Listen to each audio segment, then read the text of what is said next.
worked with 6 startups to get them pitch ready, and I'm confident that these folks are eager to sort of, well, perhaps nervous, eager isn't the right word, but to showcase what they've done. And I'm really impressed and grateful for the level of participation and engagement that they've shown towards this tonight's event.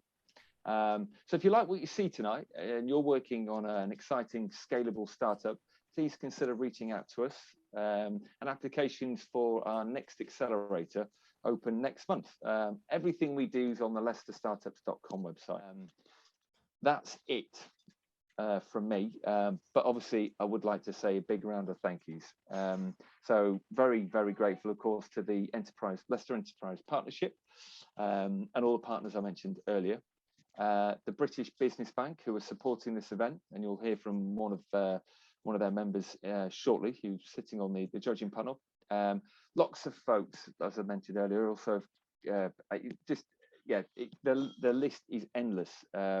But I would like to say particular thanks to people like Rajinder Bowie, Sue Tilley, Lewis Stringer, and countless mentors along the way.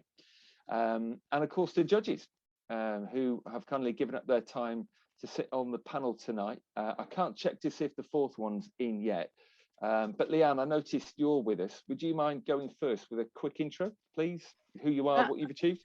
Absolutely. So my name's Leanne Bonner-Cook. So I've had businesses from startup to exit. I'm currently running a early stage business myself that's in extended seed stage currently. It's a SaaS software product and technology. I also sit on the board of Leicestershire County Cricket Club and also work with the DMU as a mentor and sit on their advisory board. So I'm looking forward to welcoming you all tonight and judging some of the excellent ideas that are here. Thanks, Leanne. Sophie, would you mind going next, please? Thank you. Hi, everyone. Great to be here tonight. My name's Sophie Dale Black. I'm from the British Business Bank. We are helping smaller businesses access the finance they need to start, scale, and stay ahead.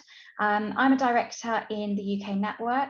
We have representatives all over the UK in different regions and nations. We mentioned Lewis Stringer, your local representative already for East Midlands. I'm the director for the Midlands and the North. I am Leicester born. I do live in the county. I've been back about 5 months, delighted to be back in the county. And I'm also involved in the university through their advisory council. Great to be here. Thank you. Thank you, Sophie. Kieran, would you mind going next, please? Thanks, Sam. So Kieran Mehta, investment manager for Mercia Asset Management, primarily concentrating on the Midlands Engine Investment Fund, which invests into early stage and startup businesses across the Midlands. My primary focus is the northern part of the patch and across to the east, including Leicestershire.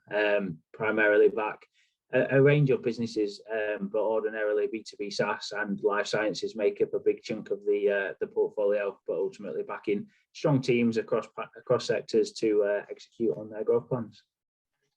Thanks very much. And Phil, I think you're with us now. Hi there, yes. Hi Sam, good evening everyone. So Phil Zeidler. I've set up several businesses in my time. I think I'm on my 4th at the moment, mainly in insurance. The 3rd one I exited a long time ago, 15 years ago, and went on to do non-exec and chair roles in lots of different spaces. So be that retail, music, sports clothing, so quite a varied section. And then slightly bizarrely and foolishly, I've plunged back in with another startup 3 years ago, Leicester-based, proudly Leicester-based, called Dead Happy, trying to change around life insurance, which is a challenge. So yeah, looking forward to seeing what we've got tonight. Thanks, Phil. Yeah. I mean, I really do want to thank you for contributing tonight. You make all the difference, because this in many ways must feel like a very real pitch for the 6 participants that we've got. So 6 folks are going to pitch tonight. They've each got 10 minutes, 5 minutes to do the pitch, and then 5 minutes for the judges to feedback collectively at the same time. Obviously, that's an hour. And then at the end, I will put the poll up, and the audience can participate through there for their bit of fun winner. And then maybe if we've got time, there can be some closing thoughts or a summary from the judges. But we'll see how we get on with time, because I do have a history of running over, so I'm not going to do that tonight, I promise. Right, Aaron, we've selected you to go first, please. My name is Aaron Pansar, and I'm the founder of ExamApp. I have single-handedly developed the ExamApp e-learning platform from scratch, and it has been based on the research that I did at the University of Oxford, specifically within the field of education and e-learning. I have 12 years of experience within the field of education and have been the managing director of some modestly successful education businesses until now. The research that my peers and I carried out taught us that there were numerous problems with effective knowledge assimilation within the British school system. These problems can be linked to a variety of issues such as lacking teacher knowledge, ineffective teaching methods, lack of student concentration, resulting in gaps in knowledge, lack of access to quality revision notes, and some students miss out on school due to absences, and some students are homeschooled, so they need support at home. And some students simply do not have access to quality schooling in their area. Many workplaces and schools were temporarily closed as a result of the recent pandemic.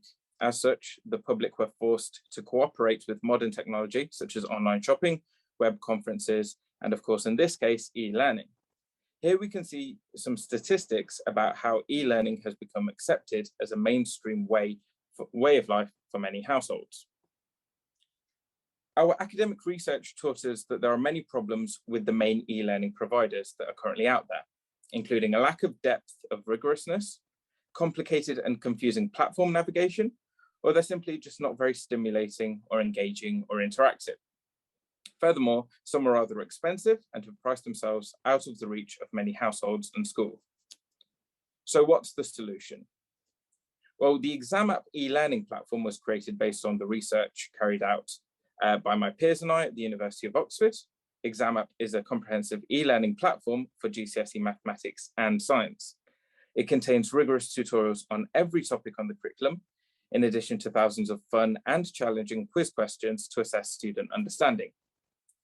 ExamApp also features automatic logging of results to allow students to track their own progress. In fact, staff members at schools and parents can also be granted access to student results in order to track the progress of individual students. ExamApp is suitable for all secondary school students as well as adult learners.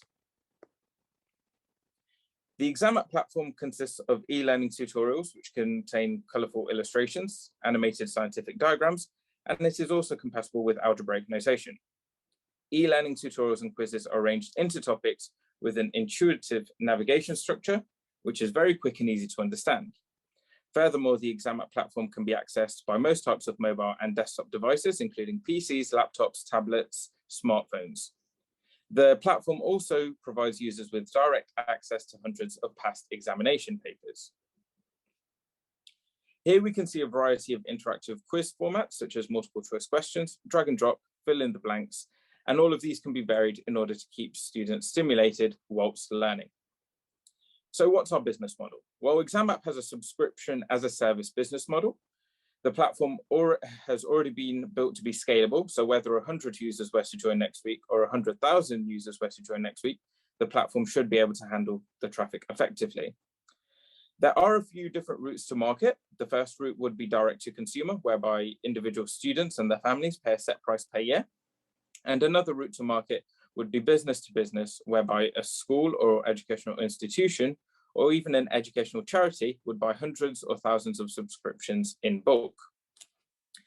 Taking into consideration that nearly every young person in the country takes GCSE examinations, the target market is very sizable. There are around 600,000 students in each school year, which is over 3 million secondary school students that could be using ExamApp. And there are 4,200 or so secondary schools in the UK that we could potentially be selling bulk subscription packages to. It is also worth mentioning that one of ExamApp's objectives is to make a positive impact on society, and we believe that providing access to quality education to young people is a particularly important cause. As such, we are partnering with schools and charities to support students from deprived backgrounds by providing them with heavily discounted or free subscriptions. Additionally, individuals and corporations are able to donate subscriptions to children from deprived backgrounds via links available on our website. This feature has proved to be quite popular and it appeals to people's philanthropic sides. So let's have a look at the current position in the market. Well, ExamApp was trialed on over 100 students during its beta phase. It was made available to the public earlier this year, just before the summer. And summers always tend to be a little bit quiet for schools and students.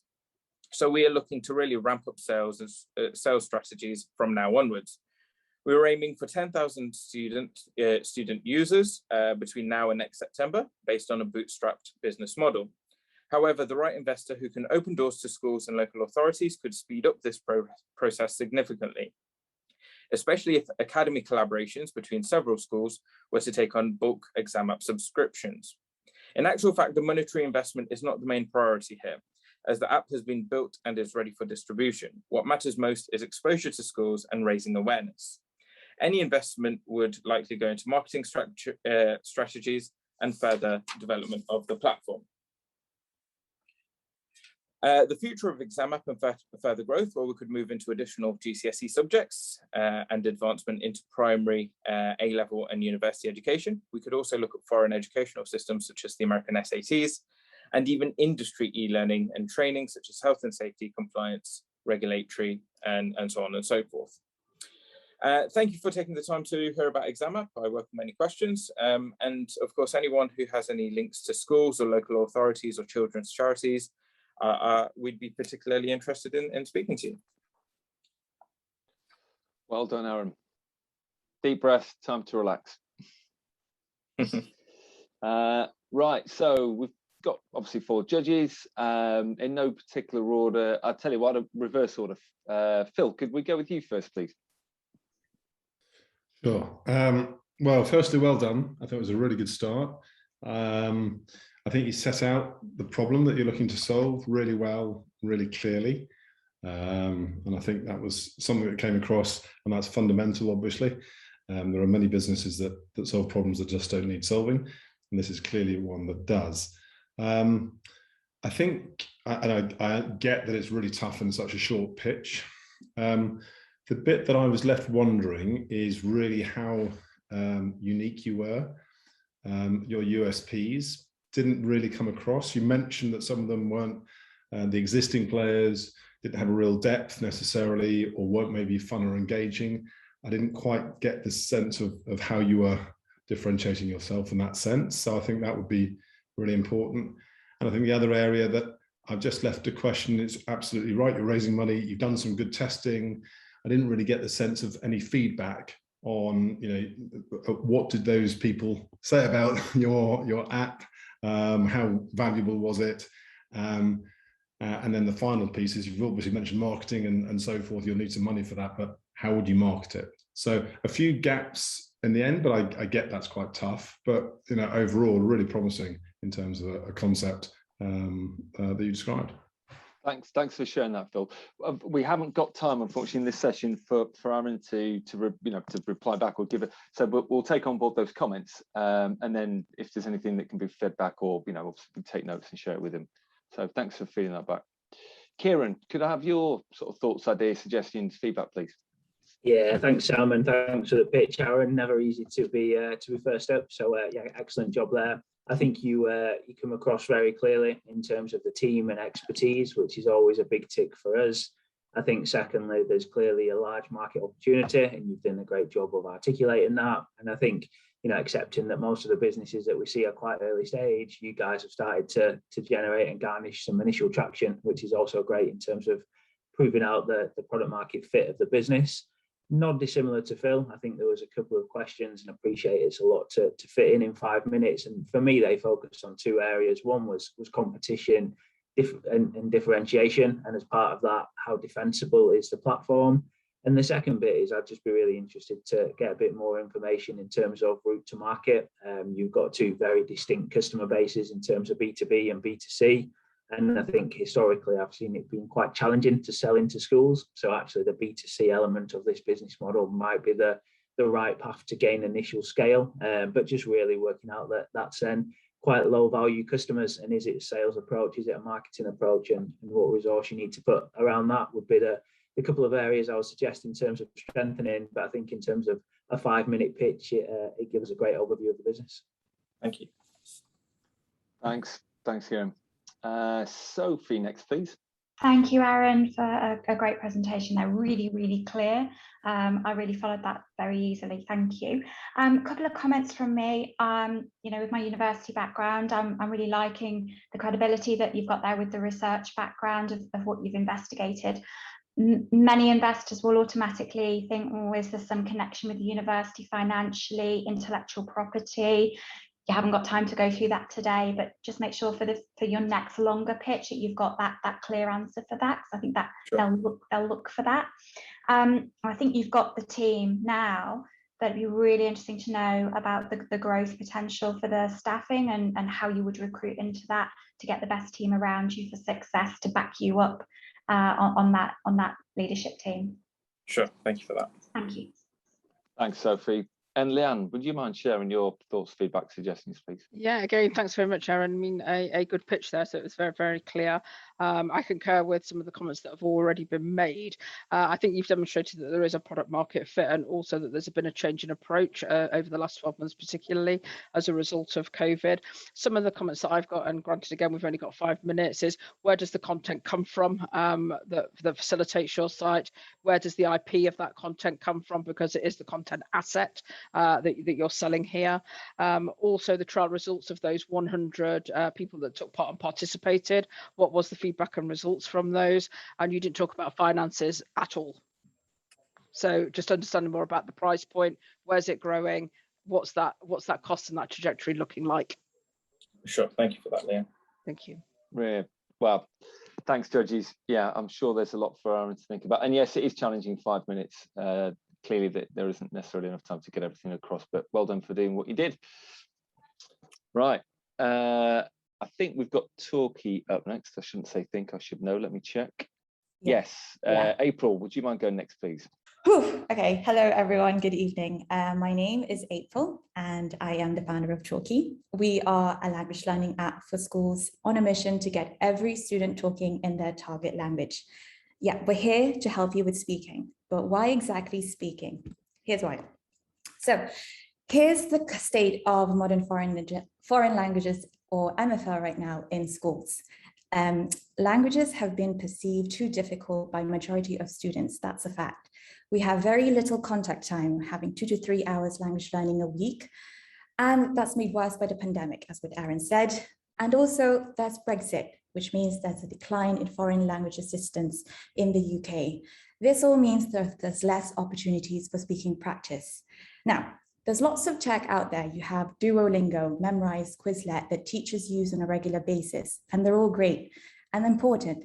Having said that, they're still mostly about pushing buttons and vocab drilling. And students may do well in exams with these, but the big question is, can they actually speak the language and use it later on in life? Well, not quite sure about that. In fact, the reports claim that lack of language skills is costing the UK 3.5% of GDP. And if you do the maths this year, that's around £60 billion, which is a lot of money. And the government knows we have a language crisis right now, and they're very much keen to tackle it. And so do we. So we want to be part of the solution. And introducing Talkie. Here at Talkie, we believe that you learn by doing, and that mastery takes regular practice. And how do we help the teachers? Well, as a former teacher myself, I believe that Talkie would have reduced my workload so much if I had the platform to set questions and provide feedback more efficiently, and I could easily monitor my students' progress in speaking. The bonus would be that the more they do speaking quizzes in their own time, the less anxious they would be in speaking exams. And also for students who I really want to champion here, I want Talkie to be a safe space for them to practice speaking, no judgment. I want it to boost their confidence and engagement and make the language learning journey a bit less daunting and more fun, really.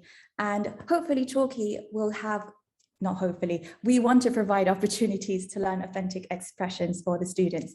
And as a parent, imagine your child going from a shy speaker in a matter of months to a more confident one. I think that would be amazing.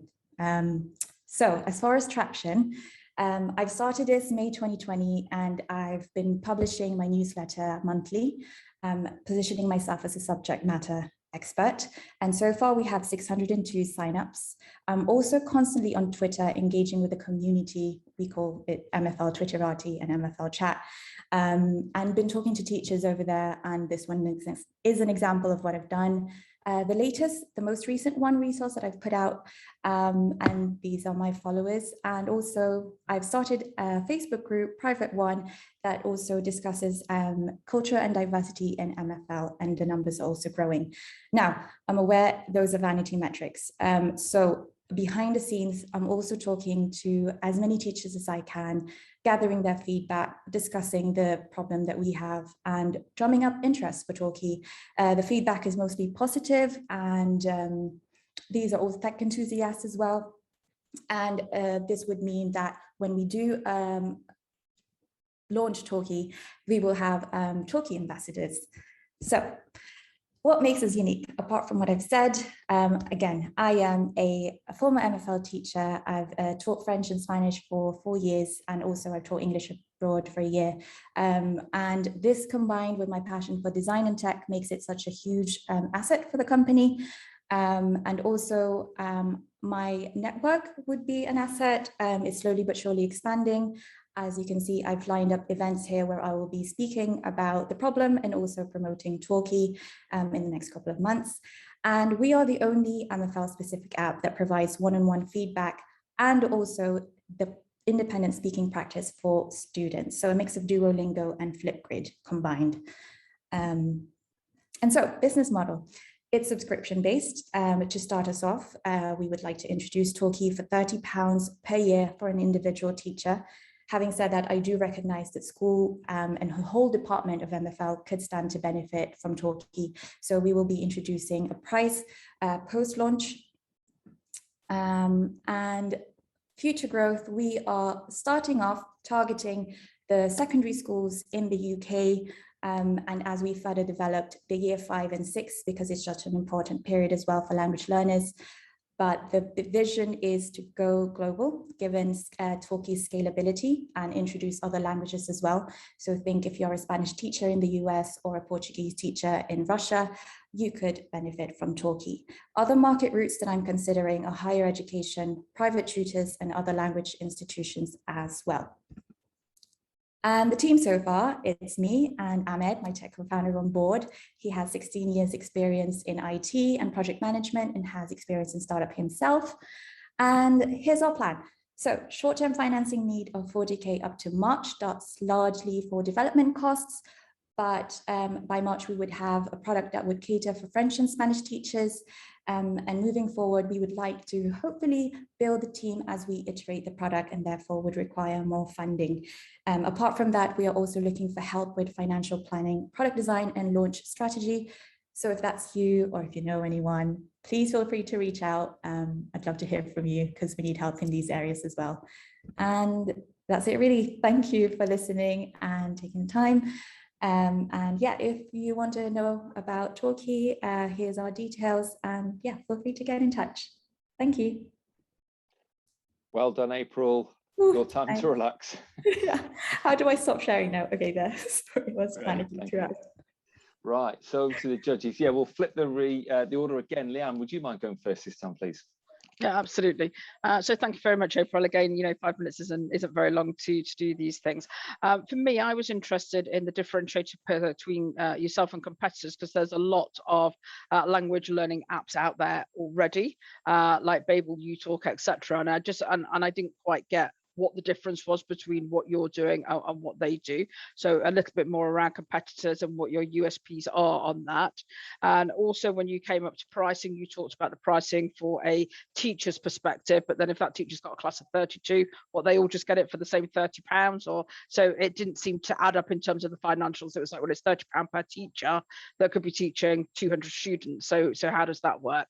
And we seem to be targeting the student, but then pricing based on the teacher. So that's the feedback from me, but more than happy to have a conversation with you about financial planning. Thank you. Thank you. Very good. Thanks. Thank you. Incidentally, Anne's one of our mentors that sit in the help engine, as is Phil and Kieran as well, I think. So, and yeah, we've the British Business Bank have supported us. So yeah, we can take that conversation off afterwards. Sophie, would you mind going next, please? Thank you, and thank you, April. Great presentation, really nice and clear. I could hear you put your positivity. You corrected yourself from hopefully to we are going to do this. I liked that. Thank you.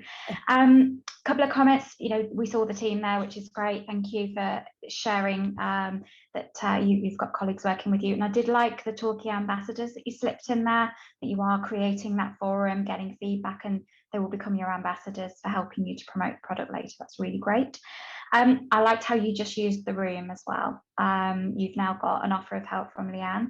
I'm sure Lewis and we can try to help you as well and see if we can get you some support in the local area. My one question that I would leave you with for the future would be, for the 40K, always try to have a think about what does the investor potentially get back, what's their return from that. You're not going to tell us that tonight in an open forum, of course, but try to think of that and have a clear answer for the main pitch next time. Thank you. Thank you, Sophie. Thanks, Sophie. Kieran, next, please. Thanks, Sam. And again, April, thanks for the pitch. I think you articulated the product extremely well. I think it was good to see the team and the background of yourself and your co-founder is obviously very different. You've got someone with a technology background, and then you've got someone like yourself that knows the industry very well. So I think the building blocks are certainly there. There's a couple of questions for me, which are, again, probably quite similar to Aaron, given the sector. And it's just really to kind of flesh out that route to market approach and how do you sell this into schools. I typically find that primary and secondary education are more concerned with keeping tight purse strings as opposed to doing anything too innovative. And I did notice within that slide, you had a comment to talk about higher education potentially being the next market, and maybe challenges to go away and do a bit of research as to which may be the easiest to get into, because I think secondary could be a difficult road to tread initially. But yeah, I'd certainly not got the answer for you, but would certainly encourage you to see if the buying patterns in different parts of education will maybe make it a bit easier for you at the outset. Thank you. Thanks, Kieran. Fortunately, Phil's got the answer to this, so we're okay. I'm joking, of course, Phil. Your thoughts, please. Sadly not, but well, I would echo what the others have said in many ways. I thought you did a really good, confident job. You can tell you're nervous. Never worry about that. You should be nervous. If you're not, there's something wrong. It helps you to present well, and you did.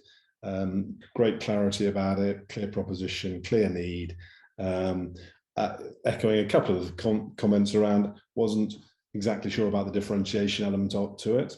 You mentioned something around that sort of one-to-one tailoring, and I'd love to have heard a little bit more. Clearly time is against us, but maybe that could have been the nut to it. And then I think, as Leanne picked up, I was surprised at the £30 price point. I was trying to think, how are you going to make money? So just needed to sort of understand that a little bit. But one final, I suppose, big positive is I love the fact that you're showing real ambition as well. And you're talking about this as obviously going to different sectors, going global and all the rest of it. And I do think that's really important when we're addressing potential investors, because no one is interested in investing in a tiny little business that's going to stay tiny. And so showing that ambition is brilliant. Thank you. Thanks. Right. Well done, April. Time to relax. And Liam, it's your turn to step up, please, and tell us about FateDate. Right. Yeah. Welcome to FateDate, a unique dating platform live on iOS. I'm Liam Gibson, and I am the founder of FateDate. Upon using dating platforms before I met my partner, I noticed there was a few problems in the market. It hasn't improved since, so I decided to step up. How's it go? It's not going to the next page. Oh, there we go. So the main problems I found in the market were no mandatory verification process, resulting in fake accounts, causing trust issues and safety concerns. Other dating platforms only facilitate conversations. There is no help or technology from them to help you book, propose, and arrange a first date. Also, once users have found a partner, they stop using dating platforms. FateDate is the solution, the ultimate dating package. Users can look through our partnered venues list and get help to decide where to go for a date, receiving offers and discounts from those venues. We go further than other dating apps by partnering with dating venues and facilitating those dates. Partnering with businesses enables our users to meet for a first date in a safe environment. Our matching process is after you've been on a first date. You can't truly match with someone until you've at least met in person. Our matches are real and you can feel them. We interpret fate, everything happening for a reason, destiny, being in the right place at the right time, into our connecting methods, ensuring our users feel good and lucky, and that is meant to be. Dating isn't just for single people. People in relationships can still go out on a date, and with the spouse account, that is now made easier. The world's most amazing venues, all in one place. So what's different about FateDate? We go further than other dating apps from connecting online to dating in real life. The date diary enables users to choose where to date and to set the terms of the date, who's paying, etc. We take the stress away from first dates. It is dating made easy, safe, and organised.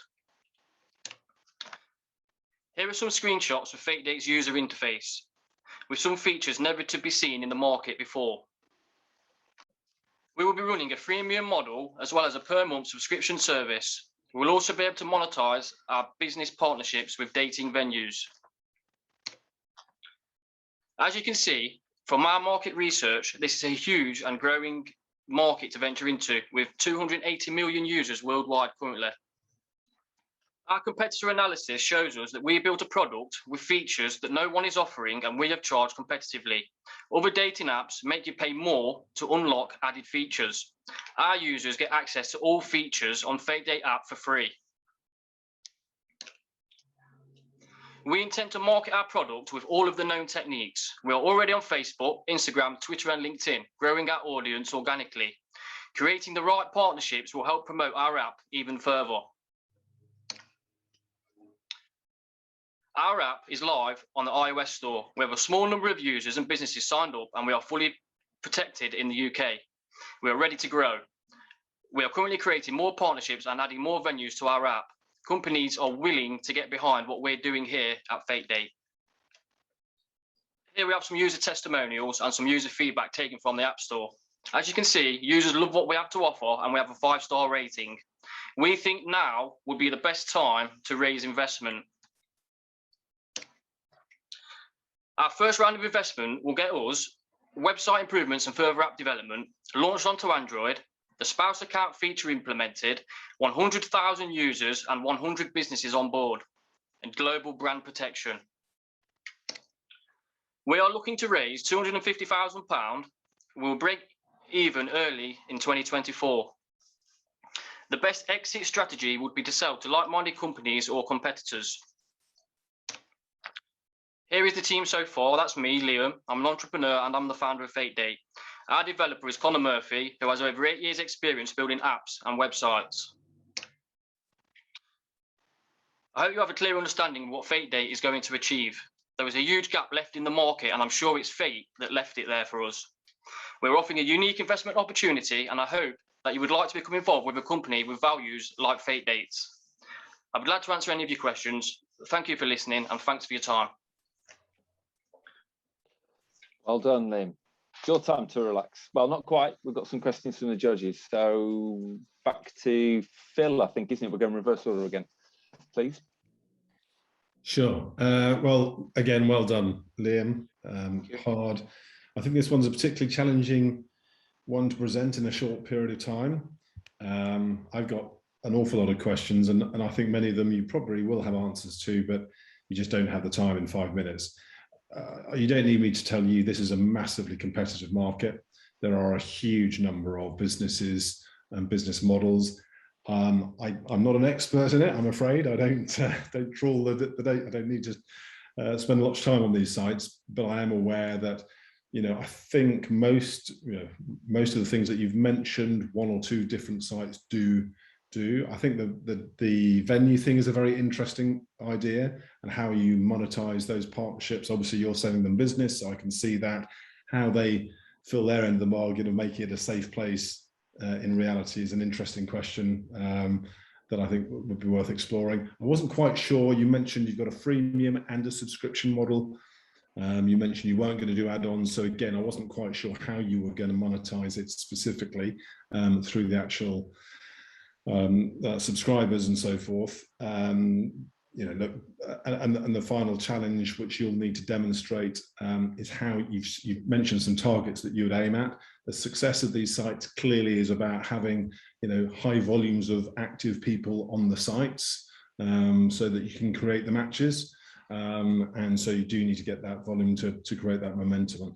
And understanding the clear plan of exactly how you get in and just, you know, get that distribution would be brilliant. But look, it's a very good teaser to people's interests. Thank you. Thanks, Phil. Kieran, next, please. Thanks, Sam, and thanks, Liam. Again, pretty clear and easy to follow pitch. I think there's certainly a lot of things to like about it. You don't have to be an expert in this area to know that there are plenty of challenges with the kind of health and safety side of dating apps, and you see all the horror stories on the news. So I think the fact that someone's come out with a product that's looking to tackle that is obviously great. Absolutely echo what Phil says, that this is a very difficult and challenging market. And again, maybe just to echo some comments from previous pitches, which is just really think about how you're going to acquire customers. Is there a set geography that you're going to focus on in the early days, and how does all that hang together? I think the UX and UI looked pretty slick, which is obviously quite key for these B2C businesses, and it was good that you thought about an exit. Appreciate that's not been in too many of the pitches that we've seen tonight, and I think that gives some good thought there. And I think the final piece is probably just in terms of feedback, just to really define what the product is. I was left maybe slightly confused in terms of the matchmaking element of it, and then the kind of ongoing dating element between you and your partner, and really just fleshing out, you know, where is the core competency and what's the USP of the platform. But notwithstanding that, I think plenty of positives from the pitch and the business. Thank you. Great, thanks, Kieran. Sophie, do you have any thoughts or suggestions? Yeah, thank you, Liam. Really, really great, very clear. I'm intrigued what a dating expert as a job title is, so I'm sure an investor will ask you that. I doubt there's many of us in the room that haven't used at least one of the apps that you've shown and understand the challenges behind using them. The safety element really is quite fascinating to see that this product could help with that. But the monetization for the venues for me really clicked, and I thought, there's something here, those local venues. I guess careful selection to make sure that you don't accidentally segment out part of your market, perhaps by choosing the right or the wrong venues in different locations. But interesting opportunity for Leicester to be on the FateDate first opportunities list. Thank you. Cheers. Great. And Leanne, please. Thank you very much, Liam. Very, very good. I again echo really what most of the other judges have said. So for me, I think in addition to what's already been said, I would like to understand more about that verification process, because I think that is a big gap on dating sites today. So I'd like to understand more about that, and also the monetization side of it. So you talked about your freemium sub and partnership models. You talked about 100,000 users and businesses, but there was no price point to those, and what percentage of those would fall into the freemium and the subscription model.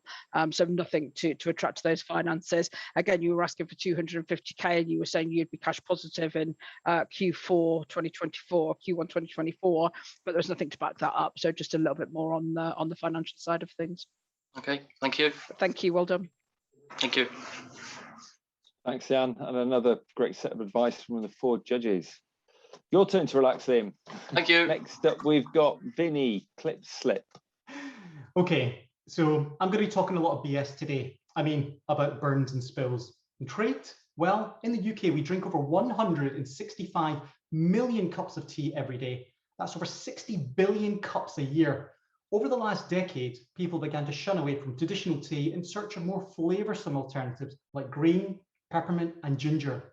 In 2019, Twinings herbal tea variants counted for more than 5 million customers. The various health benefits of herbal tea are just too long to mention here, but what I will mention is the issue that herbal tea drinkers like myself face every single day. I'm talking about adding hot water to a herbal tea and it floating to the top. Not only is this an irritation, but it can lead to burns and spills from flipping, flapping, flopping tea bags. Try and say that with a straight face. If there was only something in the market to hold the tea bag to the side of the mug. Hi, my name is Vinny Sagu, and I'm the creator of a simple old gadget called the KlipSip. This terrific product clips a herbal tea bag to the side of the mug, allowing you to sip the beverage with relative ease. After being a lawyer for several decades, I decided to bin the law books and set up my own company with a view to eradicating BS forever. To date, the KlipSip has been fully trademarked, patent pending, prototypes developed. I've also closely worked with various designers, material scientists, and labs across the country to ensure that the KlipSip is made ethically in the UK and from recycled or recyclable materials. I've received interest from various companies like T-Pigs and turned down my opportunity to appear on Dragon's Den in an effort to grow the business more organically. So why am I here? Well, I need someone with expertise in the food and beverage industry to help bring the KlipSip to market, along with financial assistance in the sum of £50,000 to support the first round of production. If this sounds like your cup of tea, please get in touch. Oh, and one last thing. Next time you sip, remember my clip. Thank you. Well done, Vinny. Well done. Can we, Sib, have you got a package with you? The product in you've got a really nice. Sure. I'll switch over to my other camera, not set up at all. I'll show you. This is the KlipSip. So basically, it's you clip it and then you sip it. So this is it there. You clip and you sip. And the product comes, I've worked quite tirelessly trying to get it designed so it stands up, looks like a tea bag as well. And that's the product there in white. It's made from food grade material as well. And the actual clip holds the packaging together, which is quite neat as well. And it's fairly easy to understand. You clip it, you sip it, which is the name, KlipSip as well. And that's it there. There's room for trademarking, logo on the front here. And also the name can be put on the back as well. It grips it. You can, it lets it infuse the herbal tea bag. When you're finished with it, you just take it out, drop the herbal tea bag in the bin, and you pop this into the dishwasher and you're ready to rock and roll. The KlipSip, the kind of current issues we have in the market are that you have something like this with a piece of string and a little bit of paper. And what this does is just adds to the environmental waste. You don't need a piece of paper and you don't need this string in here. And with the KlipSip, effectively, it removes that as well. So in a nutshell, this is the product, the KlipSip, with a patent pending and fully trademarked as well. So any questions or any feedback, I'll be greatly appreciative. Thank you. Thanks, Vinny. Fantastic pitch. Well done. Leanne, could we, I think it's you first, please. Yeah, thank you very much, Vinny. Yeah, good pitch there, very clear as to what the product does. I think from my own perspective, I do drink herbal tea. I wrap that piece of string around my teacup handle and I've never been burnt, but I get where you're coming from. I think that it's good that it's ethical and you've got the prototype already. I'd like to understand any feedback that you've had from people that have used the clip prior to your product being launched for me, and then also price points, because I'd imagine it's relatively inexpensive, so you'd have to sell quite a lot. So how do you intend to take the product to market and get to mass market as well? Thanks, Jan. Sophie, I think's next. Thank you, Vinny. That was incredibly slick. The puns made me laugh. Thank you. I like that you're front facing with a sustainability angle. I think it's on the tip of most businesses' tongues at the moment. And also you've considered the consumer angle, but the supply chains will also want to know about that as well. So well done for getting that right towards the start of the presentation. I liked the product demo. That was really slick. Thank you. And the fact that you've started patent pending, all kinds of things, well done. Really very interesting to see where that goes. And I am a herbal drinker. Yeah, I know what you mean. That piece of paper comes off the string and it's irritating. So I'm with you. Thank you. Great feedback. Thanks, Sophie. And Kieran, next, please. Thanks, Vinny. I think excellent pitch. Echo what Sophie and Leanne have said. Very nice to see some humour injected, especially given I think it's pitch 10 or 11 for me today. So yeah, appreciate something a little bit different there. So that was great. I think it's good to see that you've obviously got your patent pending and have got that front of mind in terms of protection and defensibility. And I think you've got a pretty sensible plan in terms of the amount of cash that you're looking to raise to initially prove that there is a customer base for this. So that all feels sensible and stacks up. I think the big question for me, similar to what Leanne asked, is, you know, it's relatively low cost of sale per unit, and how do you gain scale? It's potentially not direct to consumers, but through intermediary partners. I think you mentioned T-Pig as one of the potentials, and for me that'd be the the big question as to yeah, how do you get this in front of customers and start to prove out that there's a good market for it, which I think there probably is. Thanks, Kieran. And Phil, please. Sure. Yeah. Again, obviously, a lot of echo a lot of thoughts already stated. I think lots of brilliant in terms of clarity about it's a big market. I'd like to have understood, actually, you gave lots of stats about the number of cups of tea drunk and all the rest of it. I actually would like to understand how serious a problem the BS is. And if you've got any stats around, you know, burns, slippages, and all the rest of it, I thought you were going to come out with some brilliant, you know, stats around how many people were sent with A&E or whatever. So something to think about. Personally, I drink tea. I'm not sure why I would want to, you know, I'll just take the tea bag out and with a teaspoon and throw it away. That's just, I'm not a herbal tea drinker, normal tea drinker.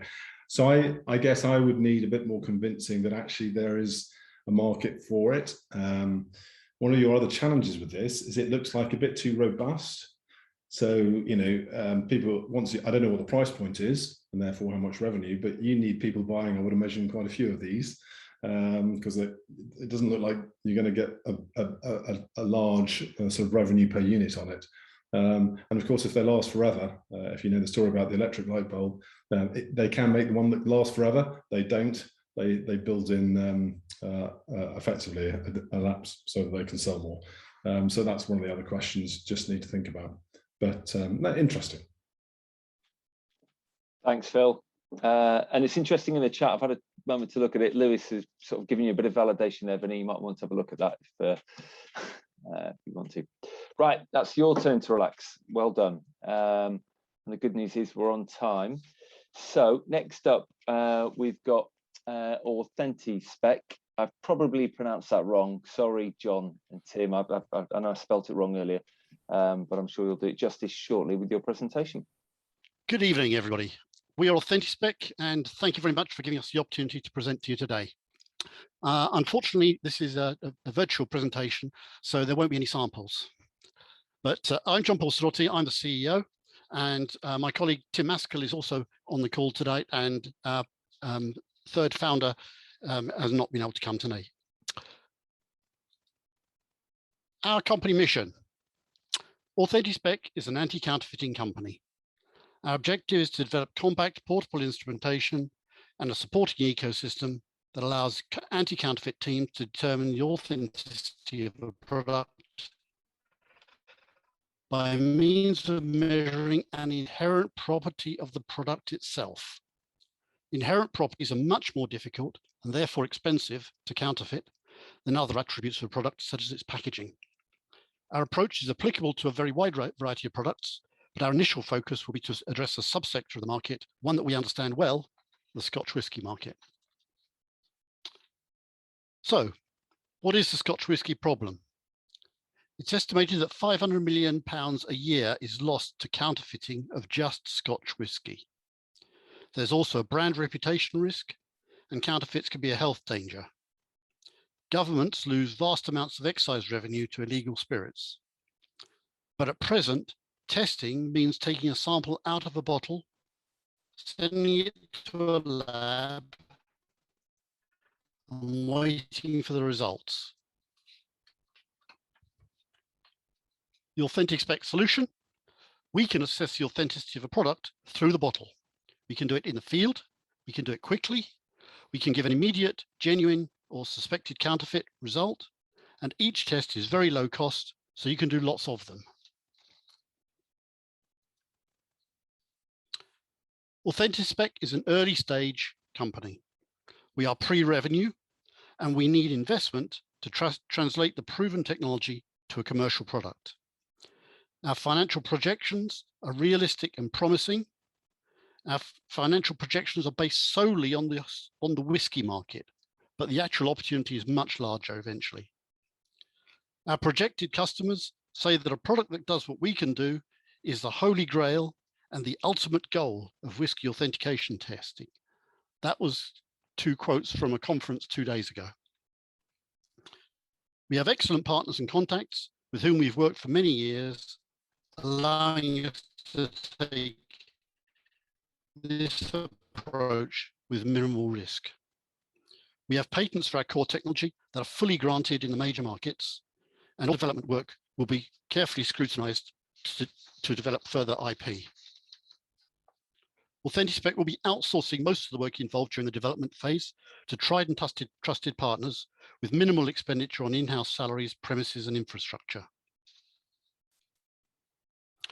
We have a projected revenue of 3.5 million in year 5 and net profits of 1 million in that year. Technology. Our technology uses the well-established technique of UV vis spectroscopy, but in a novel way that is patent protected. Preliminary assessment Space Research Centre at the University of Leicester, using an instrument designed and built for the Fawkes telescope, which is an astronomical telescope. Breadboard validation using Scotch Whisky Research Institute supplied samples led to an alpha prototype design using commercial off-the-shelf components. This alpha prototype has been assembled and is currently under test. Our plan is to optimize the alpha prototype and finalize the analysis algorithm, followed by building a batch of beta instruments for an in-field demonstration, in turn leading to production. The team consists of the 3 of us at the moment. Professor Martin Gill, who is the Professor of Criminology and is the leading international expert on crime and security. Myself, I've had a career in the analytical instrument product development, marketing and sales expertise, so that we come from an area where we know the technology and we know the markets. And Tim Askell is our company secretary with great experience of technology transfer. We've also got a team of principal partners. Dr. Dave Cutler, who's a highly experienced analytical instrument development engineer that I've worked with for many years and who's now working for us pro bono at the moment. Professor Peter Ford at Nottingham-Trent University, who's Professor of Design and Head of Tech Design Matters Research Group.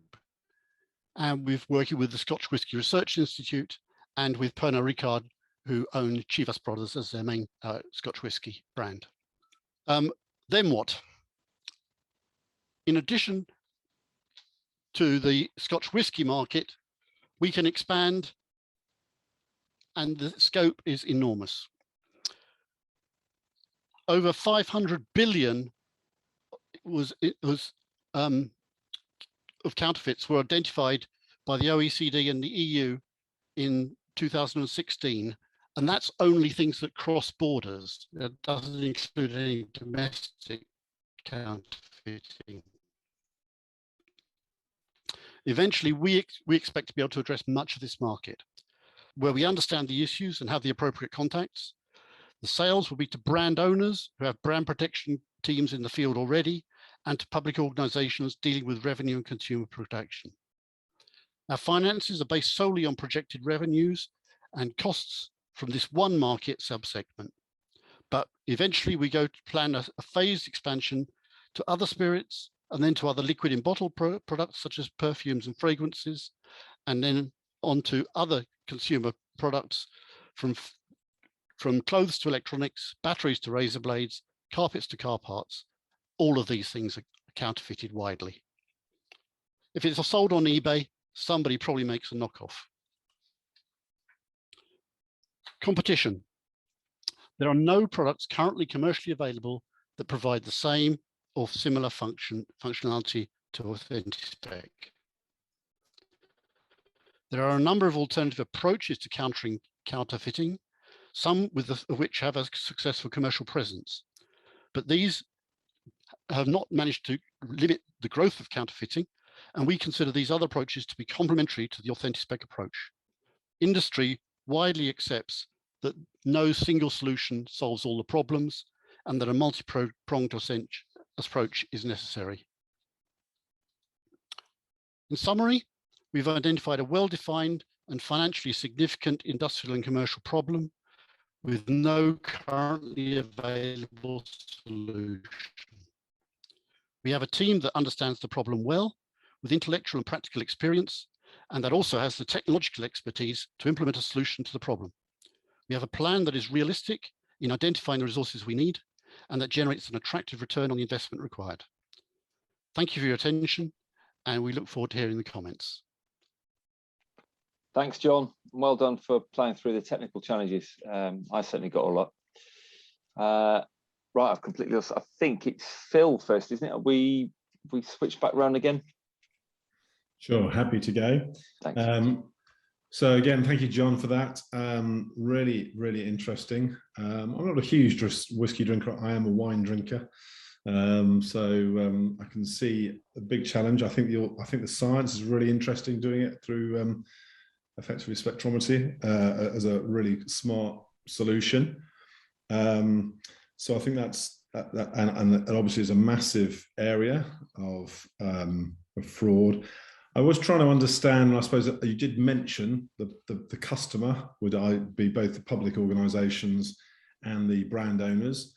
I suspect the public, whether they've got the purse or the appetite for this, I don't know, but I can see why the brands would potentially do. I'd like to have heard a little bit more potentially of, almost maybe it's a case study or something like that, or referenced it, would be really interesting, because they are ultimately being hit in the pocket by this. So really, really fascinating. The only question I would have loved to have known is about reliability of the science.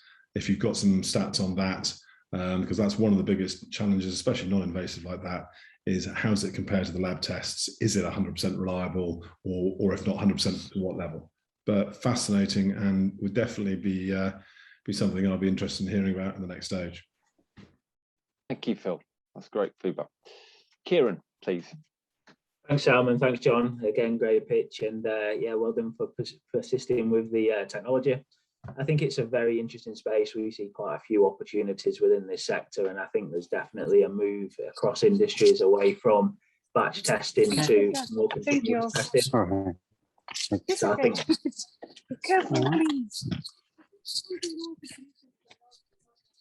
sorry, I think there's definitely quite a big market opportunity here. I think there's a couple of bits that probably need unboxing in more detail. One is just around the technology risk. It feels like there's still maybe a little bit to do. And two, I think there may be slightly more competition than initially thought, just on the basis that I've seen quite a few opportunities similar to this. But we'll be more than happy to explore it in a bit more detail, because I think there's a good product that underlies it all. Thank you, Kieran. And Sophie next, please. Thank you.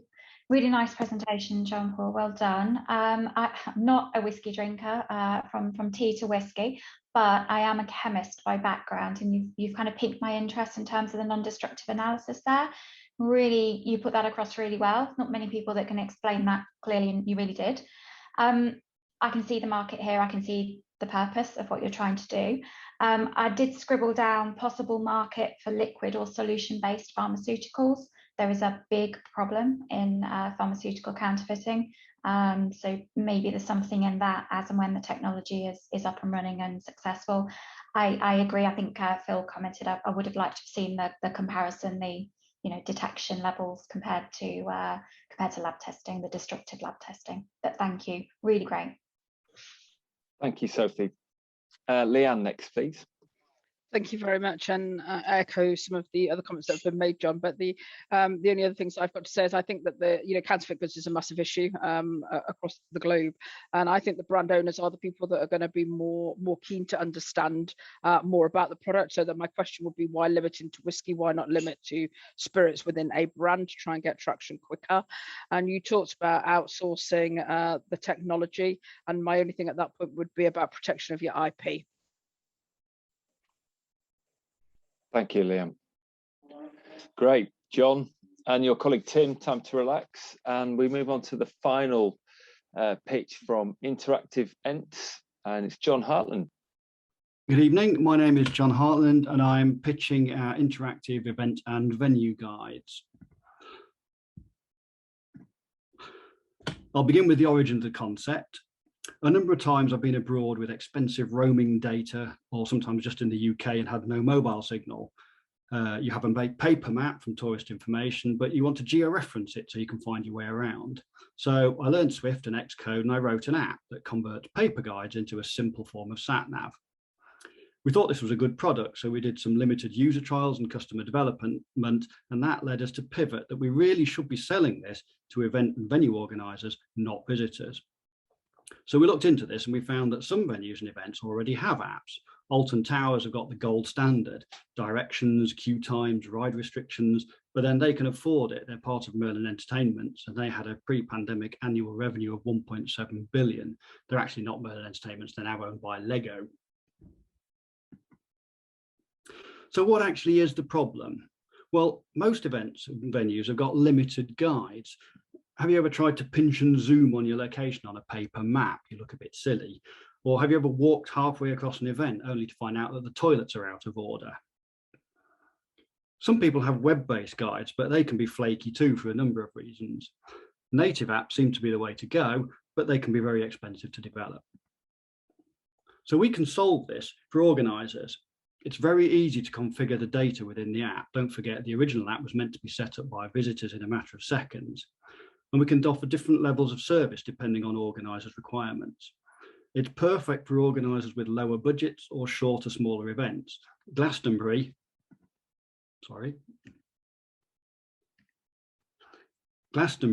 might be able to afford a dedicated app.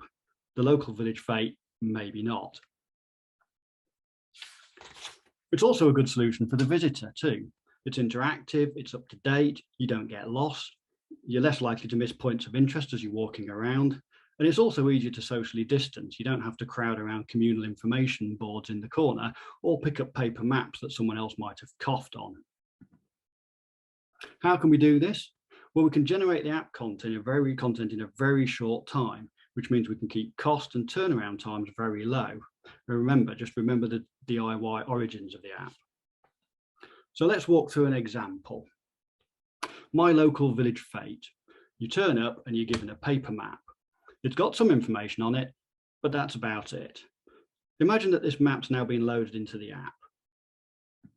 Thinking about the event, pictures might cost £500.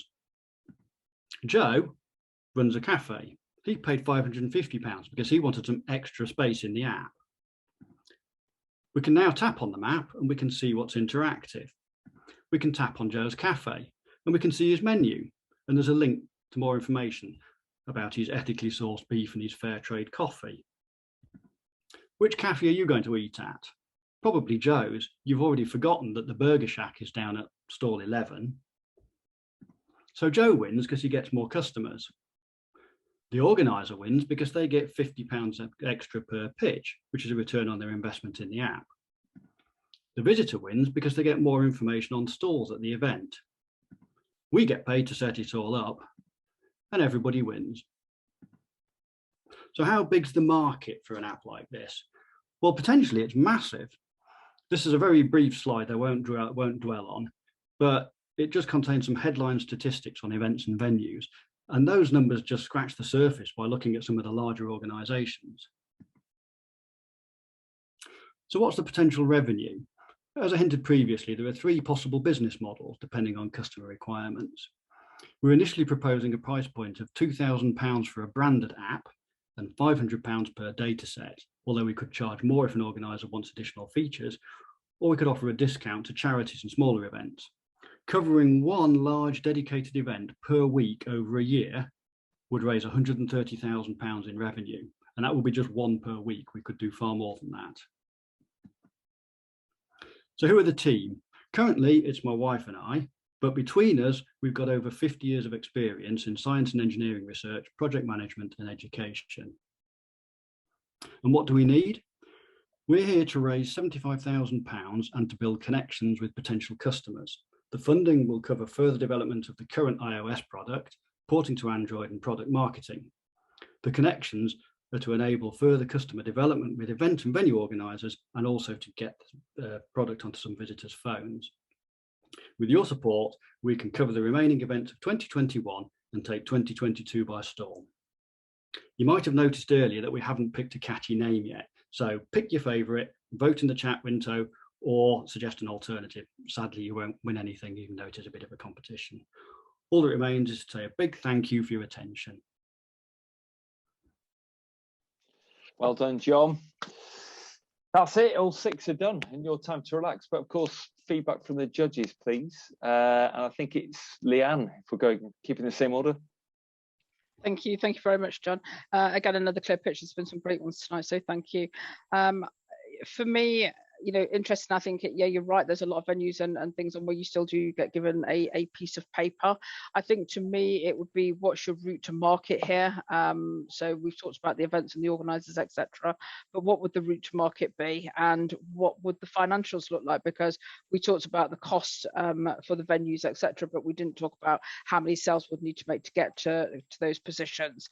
So that's for me more what I'd like to see. But I thought overall a good concept. Again, in the short time we had not a lot of time to pitch and understand it clearly, but I like the concept. Thanks, Liam. Sophie, next, please. Thank you. Yeah, I like the concept too. I mean, the number of venues that you go to and everything's on a different app. If it was all on one, that would be fantastic. I think the user experience will be really critical on this to make it nice and easy to use. So lots of luck with taking that through and getting testing. If helpful, I can think of a few university academics that would be perfect for advisory on this. So please check in with me on that afterwards. But yeah, lots of luck with this. Branding hat on, definitely going to need something quirky here. I think the current trend is lack of vowels, isn't there? There's lots of vowels in InteractivEnts and interactive venues. Start taking some of them out and you'll get something catchy. Good luck. Thanks, Sophie. And Kieran, please. Yeah, thanks, Sam, and thanks, John. Good pitch. It's never easy going last, so well done for that. I think the product's definitely quite an interesting one. I kind of look back to attendance at festivals and similar things, and you can really see the frustration where you've been given an online app to use, and there's that many people on the network that you can't get on it. So I think there is certainly a place for this product. I think my advice would be to really just hone down on your customer base and work out who that is and who's the right customer. I'm not sure if the kind of local venues where you probably will have phone signal is definitely the right first market, but I think that there is a good product here, just very much figuring out which are the right customers to target first. Thank you. Thanks, Kieran. And Phil, of course. Sure. Yeah, really interesting, like the concepts. I'll be honest, I'm not convinced around the market size. I think you've got some statistics here which sort of cover the market. You've referenced 7,000 major events with an average of 66,000 budget. I think we all know if you actually took out the big events that have their own stuff, the average budget for these sorts of events is very much smaller. And as someone who's organised a reasonably sizable village event, £10,000 would be a dream. So I think you'll find the vast majority of that market is got far lower budgets, and whether they could afford £2,000, whether they would get value out of that, I'm not sure. It's quite a hard business case to make. So I think there's a lot of thinking around that and that price point that you would need to work on. So I mean, a great solution, but I think a couple of challenges in getting it distributed. Thank you, Phil. Thanks. Well, that's all 6 done and dusted, and very grateful to the judges. I've still had some problems with Zoom. I couldn't put the poll up, so I quickly created a Mentimeter one. So if the audience would like to go there, it's just a bit of fun. Just put your vote in for your favourite. If that doesn't work for whatever reason, we can go back to the chat. And we'll monitor that and feed that back through our social channels. But yeah, we've managed to finish a little bit ahead of time, and I don't think anyone will mind, given how nice today's been. I'm sure we could do with just relaxing. So before we go, a big thank you to the 4 judges, Leanne, Phil, Kieran and Sophie, and of course all 6 that pitched. It's not easy, but you've done it, and onwards. And so before we go though, given that we do have a few minutes, is there, this is a question to the judges, was there a common theme? Was there something that you thought actually and this is perhaps for me as well to help them and others, that you think, was there something obvious missing, or something that you think actually this would really help before we do the next one? Happy to kick off. So I think probably kind of gathered from my questions throughout, I think the biggest thing for me is just how various businesses are going to acquire customers and what is their route to market. I think most of the businesses that presented today had a great product. And for me, I would have just liked some additional detail in terms of how you capture the share of the market that you're going after was probably the common theme for me. Yeah, thank you, Kieran. Yeah, great. I would just echo that. Distribution is always the biggest challenge with these things. Doesn't matter how good the product is, it's how you actually get it in front of the customer and give them an opportunity to buy it is always one of the biggest and most difficult things to do. I do think generally I know it's a short period of time, but a little bit more emphasis on some numbers. There was a relatively few generally around clarity about revenue opportunities and sometimes price points and so forth. So that is key because it matters. Great. So sorry, go on. I was going to say I echo exactly the same there. For me, it was the lack of go-to-market strategy and finances. And Sophie, any closing thoughts, views, suggestions overall? Really great to see so many excellent pitches tonight. Thank you very much, everybody. Totally agree on the numbers. I think, you know, the investment pitches, they do need that return on investment angle quite easily for the investors to capture and understand. So yeah, I would agree with that one. Great. Thank you very much for that. I have managed to so the multiple choice, well, the results of the Menti meter, it's a tie currently between KlipSip and Authentispec for what it's worth. But then that's only 6, 7, 8, 9 folks. So just a bit of fun. And I think we'll close it there. So again, big thanks to the British Business Bank for supporting this event. Lewis and Sophie, the judges, everyone that pitched, and of course, everyone that turned up. Apologies if you experienced problems, technical problems, and look forward to seeing you at our next event. So good night, everyone. Thank you.